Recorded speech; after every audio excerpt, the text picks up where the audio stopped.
Moi, j'aime bien dire que, pour moi, la biodynamie, c'est un peu comme l'acupuncture ou l'homéopathie appliquée à l'agriculture.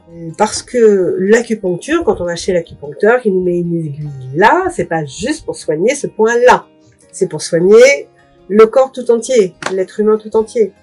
Donc, en fait, nous, en tant que jardiniers ou agriculteurs en biodynamie, on soigne certes les mètres carrés ou les hectares qui nous sont confiés, mais par ce fait, en fait, on participe à soigner toute la planète. Et vraiment, on a dans l'idée que chaque ferme, chaque jardin, chaque balcon en biodynamie, c'est comme un point d'acupuncture à la surface de la planète.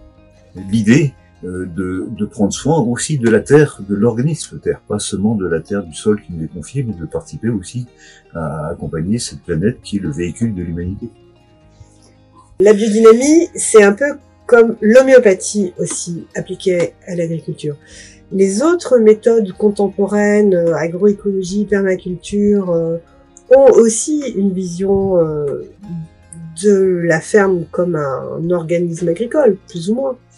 Mais ce qui est vraiment spécifique à la biodynamie, c'est l'utilisation de préparations qu'on va utiliser en très petite quantité et pour certaines qu'on va diluer dans de l'eau et dynamiser, énergétiser, mettre en mouvement, et ensuite qu'on va pulvériser sur nos terres ou nos composts.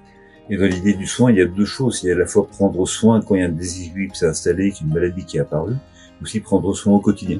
Et pour nous, au-delà de ne pas nuire, comme toute agriculture bio, en employant des OGM, en employant des produits chimiques, en employant des choses qui n'ont pas averti de vivant, c'est aussi de travailler sur non seulement de pas polluer, mais de soutenir les forces et la vitalité des paysages, des animaux, des prairies et donc des aliments que la biodynamie peut offrir à la population.